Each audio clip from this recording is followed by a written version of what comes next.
जय हिंद, वनक्का एंड सत श्री अकाल। कैसे हैं आप सभी? जैसे कि आप हेडलाइन पढ़ सकते हैं, Israel seeks to hire 1 lakh Indian migrate to replace Palestine workers.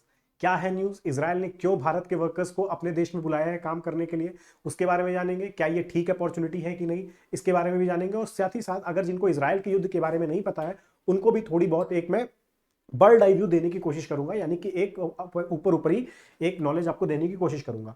अगर हम लोग देखें तो 7 अक्टूबर 2023 को ये युद्ध की शुरुआत हुई, जब हमास ने 5000 रॉकेट सारे के सारे दाग दिए इसराइल के अंदर गाजा पट्टी से। उसके बाद ये युद्ध तब से चलता चला आ रहा है। हमास ने इस युद्ध का नाम दिया ऑपरेशन अल अस्का मॉस्क।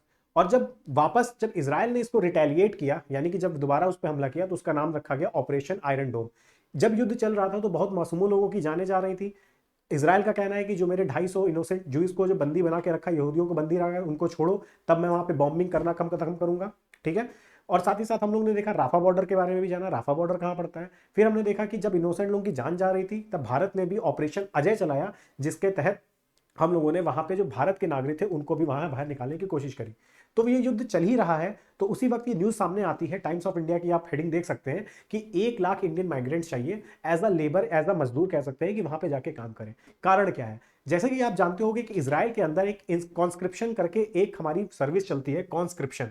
कॉन्स्क्रिप्शन का डियर मतलब होता है कि आप अगर पैदा हुए हो इसराइल के अंदर, इसराइल के अंदर अगर आप पैदा हुए हो, तो आपको 1 ईयर की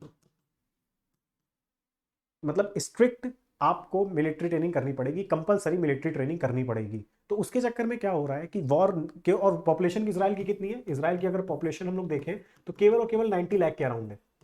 तो इस समय वहां पे लोगों को वॉर में जाने की जरूरत है। वॉर में जाने की जरूरत से हो क्या रहा है कि जहां पे जो वहां के जो वर्कर्स थे, यानी कि जो वर्कर क्लास थी ज्यूज के अंदर, उनको अब युद्ध में जाना पड़ रहा है। पहला तो ये कारण हो गया कॉन्स्क्रिप्शन।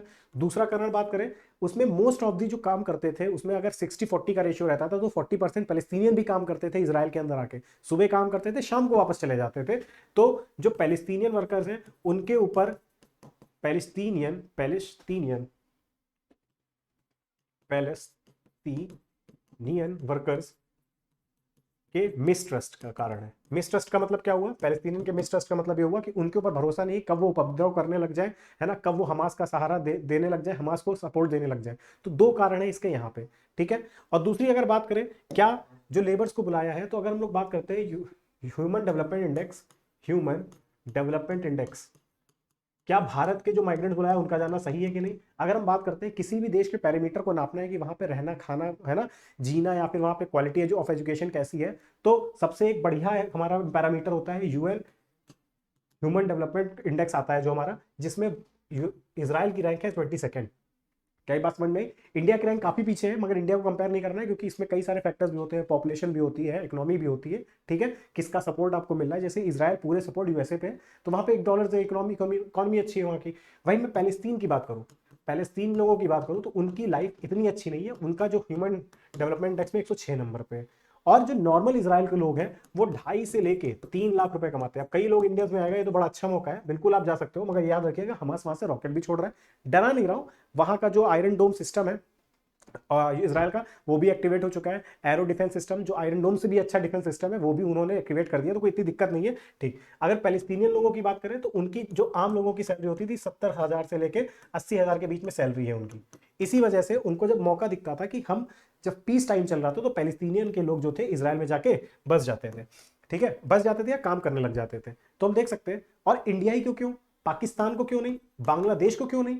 कारण है बिकॉज पाकिस्तान है, बांग्लादेश है, जहां पे चीप लेबर मिलते तो हैं, मगर वो लोग, पाकिस्तान और बांग्लादेश, इसराइल को एज अ कंट्री मानता ही नहीं है। जब मानता नहीं है तो अपने लेबर्स कैसे भेजेगा? ठीक है। दूसरा, इंडिया और इसराइल के बीच में अच्छे रिलेशन है, तो वर्क रिलेटेड एग्रीमेंट जो भी होने होंगे वो बहुत ही कायदे से हो जाएंगे। ठीक है। इसी वजह से आप देख सकते हो टाइम्स ऑफ इंडिया की आगे की कटिंग दिखा रही है, the Israeli construction industry has requested permission from Tel Aviv. Tel Aviv कहां की कैपिटल है?